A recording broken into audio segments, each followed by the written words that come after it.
নমস্কাৰ বন্ধু বান্ধৱীসকল। লেচন 1ৰ অলপ ইম্পৰ্টেণ্ট কুৱেশ্যন বহুতে কৈছে, অতিমধ্যে মই দিছোঁ বাৰম্বাৰ ক'লোৱে, তথাপিও মই অলপ দি দিছোঁ লেচন 1ৰ, ঠিক আছে। বাকী লেচন 2ৰ ভিডিঅ' পাবা অলপ পিছতকৈ। এতিয়া চোৱা, লেচন 1ৰ কাৰণে কি চাব লাগিব, যে বংগ বিভাজন কি, আচলতে বংগ বিভাজন কি হয়, ঠিক আছে, সেইটো লিখিব লাগিব।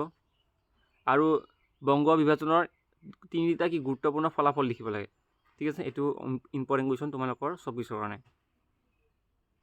এটি ইম্পৰ্টেণ্ট কুৱেশ্যন।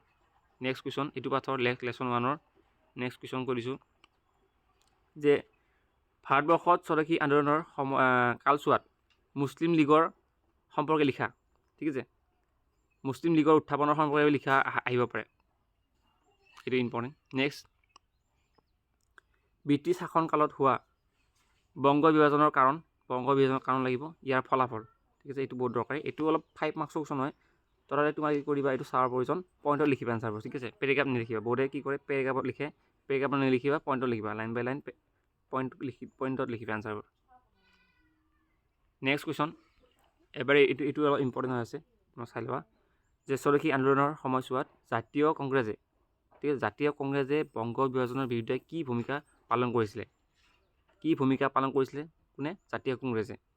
নেক্সট আহিব পাৰে তোমালোকে মহিলাসকলে কি ভূমিকা পালন কৰিছিলে, সেইটোও দৰকাৰী হ'ব পাৰে, ঠিক আছে। নেক্সট কুৱেশ্যন চোৱা, স্বদেশী আন্দোলনৰ প্ৰাৰম্ভিক কাৰ্যসূচীবোৰ কি আছিলে, আৰু প্ৰতিবিধ কাৰ্যসূচীৰ বিষয়ে চমুকৈ লিখা। এই কুৱেশ্যনটো বহুত দৰকাৰী। নেক্সট কুৱেশ্যন, স্বদেশী আন্দোলন দুৰ্বল কৰাৰ বাবে ব্ৰিটিছ চৰকাৰে কি কৰ্মপন্থা লৈছিল, আৰু আন্দোলনৰ নেতাসকলৰ পৰা চৰকাৰে সহায় লাভ কৰিছিলনে, যদি কৰিছিল বুলি লিখিবা। আৰু কৰিছিল বুলি অকল নিলিখিবা, বা নকৰিছিল বুলি অকল নিলিখিবা, তাৰ ৰিজনটো দিবা, কাৰণটো দিবা, কিহৰ কাৰণে কৰিছিল, কিহৰ কাৰণে কৰা নাই, সেই ৰিজনবোৰ পইণ্টত লিখিবা, ঠিক আছে। পেৰেগ্ৰাফ নিলিখিবা, পেৰেগ্ৰাফ লিখিলে মাৰ্কছ কমাবা। নেক্সট তোমালোকৰ চোৱা, কুৱেশ্যনটো আহিল যে লৰ্ড কাৰ্জনে ঘোষণা কৰা বংগ বিভাজনৰ 4 দফীয়া আঁচনিখনৰ প্ৰথম দফাৰ আঁচনিসমূহ কি আছিল। কিতাপত আছে এনচাৰখিনি, পইণ্টত লেখা আছে, 4টা পইণ্ট আছে, 4টা পইণ্ট ধুনীয়াকৈ লিখিবা, 4 মাৰ্কছ পাই যাবা। নেক্সট, স্বদেশী আন্দোলনত মহিলাসকলৰ ভূমিকা, মই কৈছোঁ মহিলাৰ ভূমিকা, এইটো আহিব পাৰে।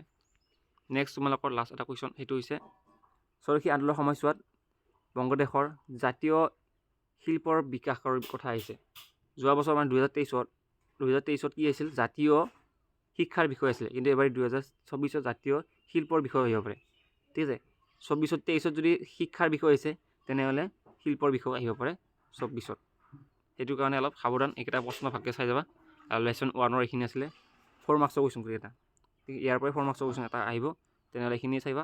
আৰু বেলেগ এটা পাঠৰ লৈ আহিছোঁ, যোনকেইটা পাঠ মানে টান, আৰু মই ভূগোলৰ আৰু ৰাজনীতিখণ্ডত নানো, অকল হিষ্ট্ৰীখিনি দি দিম, কাৰণ হিষ্ট্ৰী পাঠকেইটা অলপ টান আছে।